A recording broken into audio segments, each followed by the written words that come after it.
Ngày lễ Quốc khánh không nhiều người ở lại trường. Lúc nửa đêm, tôi nghe tiếng đập dưới lầu. Bị ồn ào đến không ngủ được, tôi rất buồn và muốn ra ngoài chửi thề. Điện thoại di động đột nhiên nhận được tin nhắn riêng của người quản lý. Đừng ra ngoài. Âm thanh dưới lầu là nó đang muốn dụ rắn ra khỏi hang. Sau khi nhìn câu nói này tôi đã chết lặng. Trùng hợp là ngày lễ Quốc khánh, hầu hết các bạn học đã về nhà. Tôi là người duy nhất còn lại trong ký túc xá của tôi. Hơn nữa quản lý ký túc xá còn dùng danh xưng thứ ba gọi Điều này làm tôi sợ. Tôi đang muốn hỏi lại thông tin thì lại nhận được tin nhắn riêng từ phòng ngủ 108 dưới lầu. Đừng trả lời quản lý ký túc xá. Hắn mới là thật sự dụ rắn ra khỏi hang. Nếu để bà ấy biết bạn đang ở ký túc xá, bạn sẽ chết. Hai tin nhắn này làm tôi mù tịt. Nhưng làm sao cậu ta biết người quản lý gửi tin nhắn riêng cho tôi, còn biết câu dụ rắn ra khỏi hang. Nhưng cậu ta dường như cũng nghĩ về điều đó. Vì vậy, tôi đã gửi cho tôi thêm một vài tin nhắn. Tôi cũng nhận được tin nhắn của bà ta rồi. Tôi dám chắc chắn, thứ dùng tài khoản của quản lý ký túc xá chắc chắn không phải là gì quản lý. Nếu bạn không tin tôi, bạn nhìn vào nhóm ký túc xá là biết. Vừa rồi, có người trong nhóm chất vấn bà ấy. Hắn không chỉ không giải thích, còn lập tức giải tán nhóm ký túc xá. Nhưng rõ ràng hắn không phải là quản lý thực sự. Có lẽ cũng chưa từng quản lý nhóm chat. Bởi vì hắn không biết, cho dù giải tán nhóm, chúng ta vẫn có thể xem lịch sử trò chuyện trong quá khứ. Bạn đi xem là hiểu ngay. Tôi vội vàng bấm vào nhóm ký túc xá để kiểm tra. Vậy mới hiểu, hóa ra không chỉ tôi nghe thấy tiếng đập. Hai bạn học sống ở 105 đã sớm bị âm thanh này đánh thức. Những chuyện xảy ra trong nhóm, cái gì vậy? Bên ngoài sao ồn ào thế? Đúng vậy, quản lý gì cũng không quan tâm sao? Sau đó hai người còn nhắc tên của quản lý. Sau đó chỉ vài chục giây, bạn học 205 cũng nói, còn cãi nhau. Vẫn chưa giải quyết sao? Tiếp theo là bạn học 304 cũng nhắc quản lý. Chuyện gì đang xảy ra đã vậy? 10 phút rồi sao vẫn còn cãi nhau? Trước sau tổng cộng có hơn 10 người cũng tham gia. Nhưng điều khiến tôi sợ hãi, sau khi họ chất vấn xong, tất cả đều không còn hỏi nữa. Thậm chí không có ai nói chuyện cả. Vậy là tất cả họ đều bị bà ta giết rồi sao? Tiếng bùm bùm bùm có lẽ thật sự là do bà ta gây ra. Và người quản lý là người giết họ. Đây không phải là đoán mò. Điều này có căn cứ, bởi vì tin nhắn cuối cùng trong nhóm chính xác là 108 người. Tại sao các bạn nói xong một câu thì không nói thêm nữa? Sau đó nhóm bị giải tán. Rõ ràng là người quản lý có đã chột dạ rồi. Không, rất có thể bà ta không phải là quản lý của chúng tôi. Cho nên 108 nói đúng. Kẻ giết người đã giết bà ấy và đang sử dụng điện thoại của bà ấy. Nhưng đáng lẽ tôi cũng không thể gửi tin nhắn cho 108. Bởi vì cậu ta cũng bị lộ rồi mà. Cậu ta đã nói chuyện trong nhóm theo nguyên tắc, cậu ta cũng nên bị giết. Phải không? Tôi thoát khỏi phần mềm trò chuyện, mặc kệ cậu ta đoán giả đoán non. Trực tiếp gọi 110 báo cảnh sát. Tổng đài viên đã ghi nhận sự nghi ngờ của tôi. Nói sẽ cử cảnh sát khu vực liên lạc với tôi. Không quá 10 phút là có thể đến hiện trường. Tôi hơi thở phào nhẹ nhõm. Sau khi cúp điện thoại, tôi thấy 108 lại gửi tin nhắn cho tôi. Khi nhóm bị giải tán, tôi chuyển đến ký túc xá của một người bạn. Cho nên tôi chưa chết. Tôi biết cậu vẫn sẽ nghi ngờ tôi. Nhưng cậu có muốn biết tại sao tôi không nghi ngờ cậu không? Thì ra là vậy. Điều đó giải thích tại sao cậu ta không chết. Mà câu hỏi của cậu ta cũng chính là chỗ tôi không hiểu. Tại sao cậu ta có thể phán đoán tôi không phải là kẻ giết người? Không phải là chỉ có kẻ giết người mới biết ai không phải là kẻ giết người hay sao? Tôi vẫn chưa trả lời tin nhắn của cậu ấy, bởi vì tôi đã gọi cảnh sát. Im lặng là phản ứng tốt nhất. Nhưng cậu ấy vẫn tiếp tục gửi tin nhắn cho tôi. Nói, bởi vì bạn đã từng nói trong nhóm, điện thoại của bạn chỉ có mật khẩu, không có dấu vân tay và nhận dạng khuôn mặt. Vì vậy, nếu kẻ giết người giết bạn, cũng không thể mở khóa điện thoại của bạn. Vì vậy, nếu bạn vẫn còn sống, hãy trả lời tôi có chuyện quan trọng hơn muốn nói với bạn. Thì ra là vậy. Điện thoại của tôi thực sự luôn chỉ có mật khẩu để mở khóa, không có thứ mở khóa khác. Vì vậy, những gì 108 nói là đáng tin cậy. Tôi nhanh chóng trả lời cậu ta, tôi vẫn còn sống. Chuyện gì xảy ra tối nay? Tại sao lại có kẻ giết người khi nhìn thấy người? Nhưng điều khiến tôi ớn lạnh là 108 liền trả lời cho tôi 3 chữ. Tôi hít một hơi linh khí, tôi đã trúng kế. Tin nhắn quản lý ký túc xá, tôi đã kiềm chế không ngờ lại rơi vào tay 108. Đây mới thực sự là dụ rắn ra khỏi hang. Nhưng tình hình không tệ như vậy. Bởi vì tôi không ở trong ký túc xá của mình. Tôi ở phòng 303, nhưng vì lý do không thể nói ra. Ngày lễ Quốc khánh này tôi lại ở phòng 304 đối diện. Đây cũng là lý do tại sao tôi gửi lại tin nhắn cho 108. Lúc này tôi đã xuống giường rồi, lặng lẽ trốn ở góc cửa sổ, nhìn trộm vào ký túc xá đối diện. Phòng ngủ của chúng tôi là một hành lang dài, số lẻ bên trái, số chắn bên phải, cho nên tôi có thể nhìn rõ cửa phòng 303. Quả nhiên không lâu sau, ngay lập tức có một bóng người toàn thân tối đen đi thẳng đến 303. Anh ta dùng công cụ để mở khóa cửa, cầm một cái rìu và xông vào. Tôi chỉ cảm thấy lạnh ở lưng. Chưa tới 10 giây, người này đã tức giận, chạy ra với một cái rìu. Đêm quá tối, không có đèn trong hành lang. Hơn nữa còn là nhìn trộm góc nhỏ. Tôi không thể biết anh ta có phải là quản lý không, nhưng tôi có thể nói rằng anh ta đang đi qua đây. Đúng rồi, nếu hắn đã giết người bừa bãi, gặp người thì giết, vậy thì anh ta cũng sẽ không có lý do gì để không lục soát ký túc xá. Khi gặp nguy hiểm, tôi chợt nghĩ, điện thoại di động số 108 nằm trong tay tên sát nhân này. Vì vậy, ngay lập tức tôi đã gửi cho anh ta một tin nhắn gây hiểu lầm. Tôi đã trốn thoát rồi, tạm biệt. Tôi vốn tưởng người áo đen trước mắt này khi nhìn thấy tin nhắn sẽ lao xuống cầu thang để kiểm tra cửa ký túc xá. Nhưng điều không ngờ là tôi đã nhận được một loạt câu trả lời từ 108. Làm sao cậu thoát được? Tôi vừa bị cửa ký túc xá tầng 1 chặn lại. Hắn bị nhốt ở đây rồi. Không đúng, cậu vậy mà lại chờ chết. Tôi ngẩng đầu lên, người áo đen vẫn mang rìu, không lấy điện thoại ra. Chuyện gì vậy? 108 không phải là hung thủ. Nhanh chóng suy nghĩ, kết hợp hai tin nhắn này mà 108 vừa gửi cho tôi, rất nhanh đã hiểu ra 108 căn bản không phải là hung thủ. Cô ta chỉ là đã gài bẫy tôi, dẫn tên sát nhân lên đây giết tôi, rồi cô ta chạy xuống cầu thang khác. Nhưng thật đáng tiếc, cửa ký túc xá bị phong tỏa hoàn toàn. Làm rõ điều này, tiếp theo thì dễ làm rồi, bởi vì tôi biết 108 có thể giao tiếp với kẻ sát nhân trước mắt. Tôi lập tức trả lời tin nhắn cho cậu ta. Nếu cô ấy tin những gì tôi nói, vậy sẽ nói với tên sát nhân tôi đang ở trên mái nhà. Sau đó tôi sẽ cho cậu ta biết cách thoát ra. Tin nhắn mới được gửi đi không lâu, người áo đen ngoài cửa cuối cùng cũng lấy điện thoại ra xem. Tôi nín thở, hy vọng là 108 đã có tác dụng. May mắn là hắn thật sự cầm rìu quay đi. Tôi thở phào nhẹ nhõm, tôi cảm thấy lưng mình lạnh quá. Và thông tin 108 trong điện thoại lại trôi vào. Cô ta nói, làm sao cậu chạy thoát được? Tôi rất nghi hoặc hỏi lại cô ta tại sao lại muốn trốn thoát. Chờ cảnh sát không được sao? Cô ta mới phản ứng lại. Chết tiệt, cô cũng lừa tôi. Mẹ cậu cũng chuyển đến ký túc xá khác rồi phải không? Tôi không trả lời cô ta, mà là hỏi chuyện gì đã xảy ra ở đây. Sao cậu có thể nói chuyện với kẻ giết người? Lúc này quản lý lại gửi một tin nhắn hỏi riêng. Tôi cần biết số ký túc xá ưu tiên giải cứu. Nhận được xin vui lòng trả lời. Câu nói này càng lộ ra hắn không phải là quản lý nữa, bởi vì trong tay bà ấy có danh sách của các phòng. Ở lại trường trong kỳ nghỉ, kẻ giết người không thể tìm thấy thông tin này, mới cần rắc rối như vậy để khiến chúng tôi tự phơi bày. Hoàn hảo giết người. Dù sao tôi cũng không ở 303, vì vậy tôi lại làm lại thủ thuật cũ. Tôi đã gửi lại cho hắn một tin nhắn khó hiểu. Tôi không ở trường. Có chuyện gì xảy ra sao? Nhưng điều không ngờ là người quản lý thực sự tức giận và mắng. Mẹ kiếp, cô đã đăng ký ở lại trường rồi. Cô không biết bây giờ nó nguy hiểm thế nào sao? Tôi bị lừa rồi. Chẳng lẽ người quản lý này thực sự là người quản lý? Đồng thời 108 cũng trả lời tôi vài tin nhắn. Tôi không biết chuyện gì đang xảy ra, nhưng tôi đã gọi cảnh sát rồi. Nửa tiếng rồi vẫn chưa có ai đến. Đó là lý do tôi muốn thoát ra. Ngoài ra, tôi có một nhóm nhỏ riêng. Bên trong đều là những người sống sót sau khi chuyển ký túc xá. Điện thoại của chúng tôi đều đổi thành chỉ có mật khẩu mở khóa. Hứa sẽ không bị lấy đi. Nhưng vấn đề là chắc chắn có kẻ giết người ẩn nấp bên trong. Đó là lý do tại sao tôi có thể nói chuyện với kẻ giết người, và lý do hắn vẫn sẽ tin lời tôi. Vậy bạn có muốn vào nhóm không? Báo cảnh sát vô dụng. Tôi nhìn thời gian trên điện thoại. Đã 10 phút kể từ khi tôi gọi cảnh sát, nhưng vẫn không có cảnh sát tuần tra nào liên lạc với tôi. Tại thời điểm này, 108 cũng không nói dối, cho nên tôi cũng lập tức đồng ý. Tất nhiên rồi, mong mời tôi vào nhóm. Mặc dù bên trong có thể có hung thủ, nhưng ngược lại, tôi cũng có thể tiết lộ thông tin giả cho kẻ giết người để làm hắn bối rối, rồi tìm đường sống. Chỉ là những người khác bên trong có thể giống như 108, vì bản thân có thể không chút do dự mà vứt bỏ người khác. Vì vậy, cuộc chiến tối nay chỉ mới bắt đầu. Đúng rồi, còn quản lý ký túc thì sao? Tôi đã trả lại tin nhắn cho quản lý ký túc xá. Hung thủ rốt cuộc là ai? Sao cảnh sát không đến? Quản lý ký túc xá nói lại cho tôi. Nó càng làm cho mọi thứ trở nên phức tạp hơn. Hắn, không, tôi ở tầng 1. Là nó mới đúng, tôi thấy rõ ràng mà. Tiếng ồn cô nghe thấy, cả tiếng nổ. Đó không phải là tiếng ồn bình thường. Có một người áo đen đang vặn đầu mình ra, ném trên mặt đất như thể là bóng rổ. Còn về cảnh sát khác thì cũng đừng hỏi nữa. Đã nói là không đến, cô chỉ cần cho tôi biết cô đang ở đâu. Khi giải cứu đến, tôi sẽ đến đón cô trước. Mô tả này hơi đáng sợ, nhưng tôi không tin câu chuyện kinh dị của hắn. Tôi không dám cho hắn vị trí của tôi. Mặc dù hắn là người quản lý, nhưng anh ta chắc chắn có một chuyện gì đó khó giải thích, cho nên tôi tạm thời không trả lời tin nhắn của hắn. Rất nhanh tôi cũng được 108 kéo vào một nhóm. Ngoại trừ hai chúng tôi, ngoài ra còn có 312, bạn học của 505 và 406. Một trong ba người đó là kẻ giết người. Và tôi vẫn chưa kịp chào hỏi trong nhóm, 108 liền trực tiếp gửi mấy tin nhắn là cô ấy rồi. Tôi và cậu ta có thể hỗ trợ nhau, không phải là kẻ giết người. Cũng là vì cô ấy, cho nên tôi mới có thể thuận lợi đi xuống tầng 1. Nhìn thấy cánh cửa bị khóa, nói xong cậu ta còn ném một bức ảnh ra ngoài, chính là bị xích sắt khóa chặt, hình ảnh thực tế của tầng 1. Sau đó cậu ta bắt đầu đưa ra những lời nghiêm túc khác. Chúng tôi đã liều mạng để tìm ra hai điều.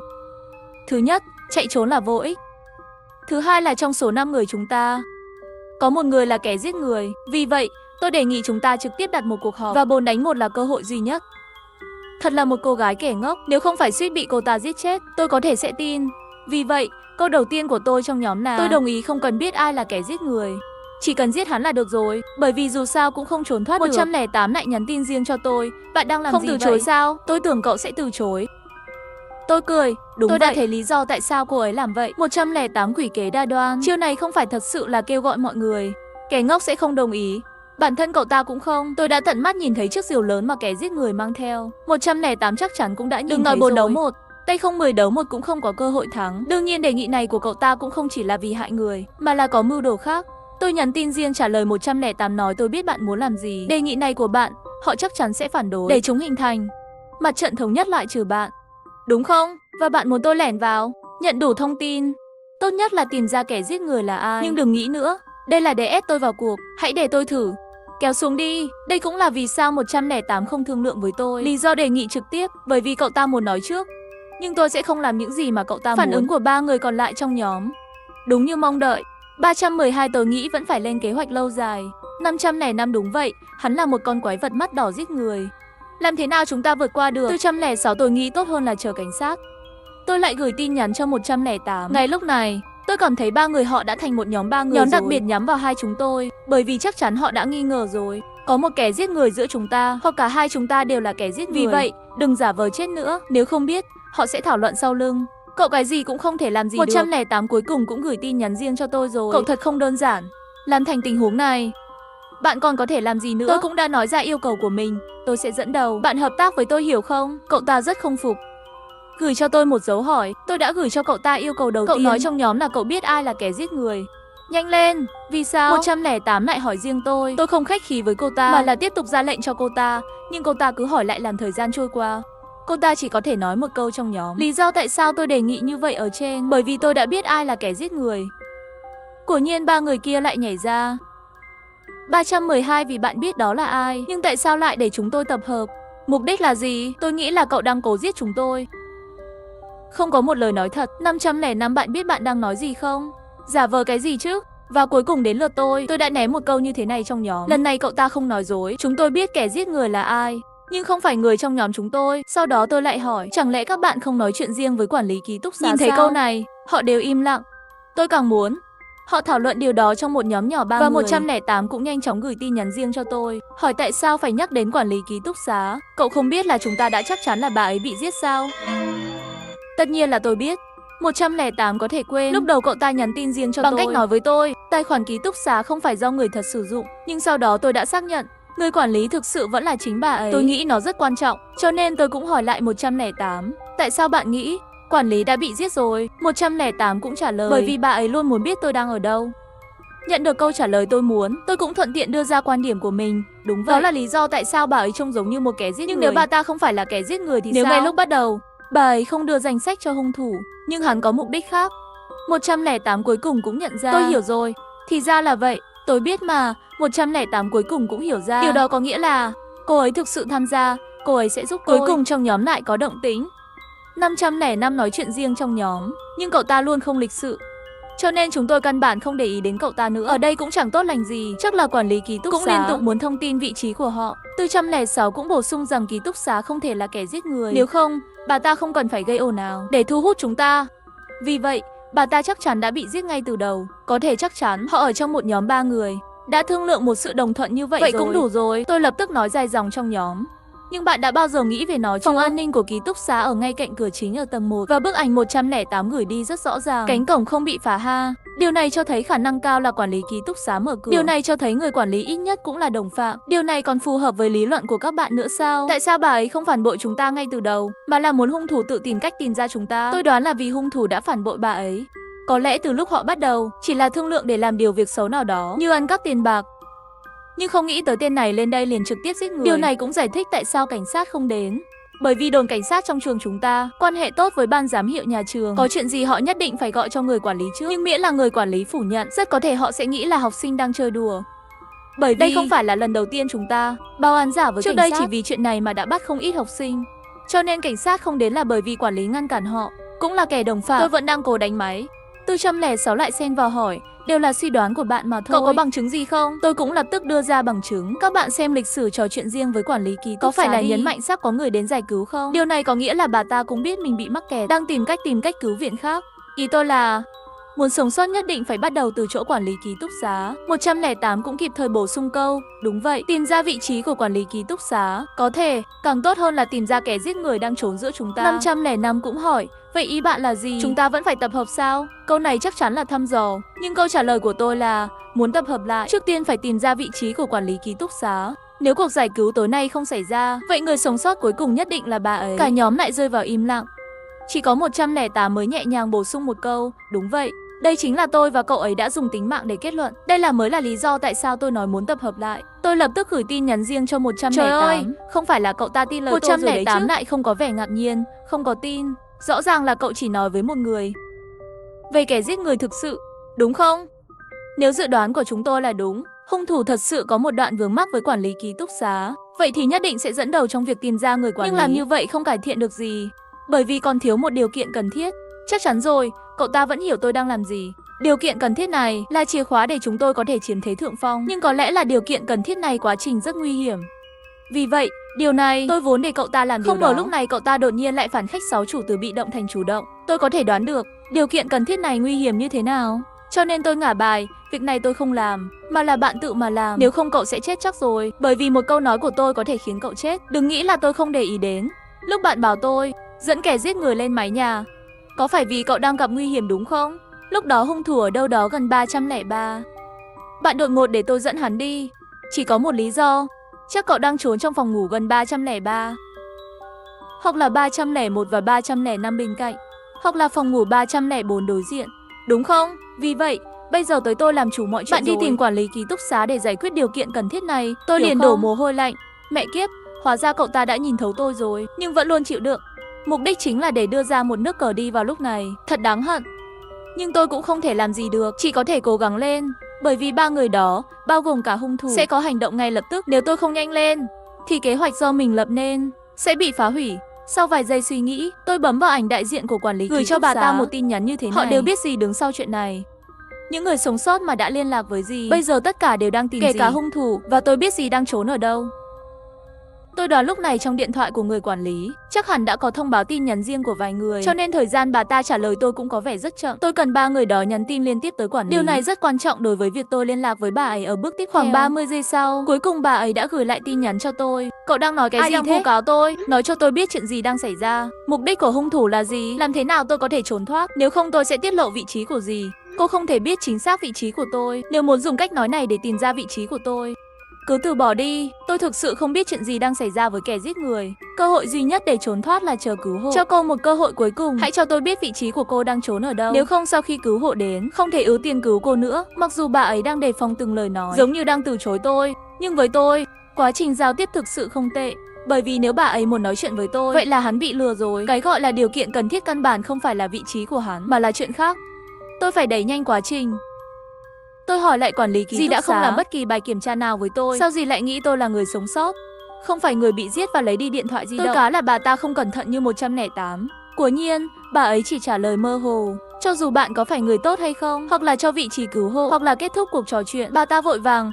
Tôi thuận tiện nói với bà ấy những lời này, bởi vì dì thực sự biết ai đã chết, ai chưa chết đúng không? Và dì biết cách trốn thoát, bởi vì xích cửa chính tầng 1 có chìa khóa.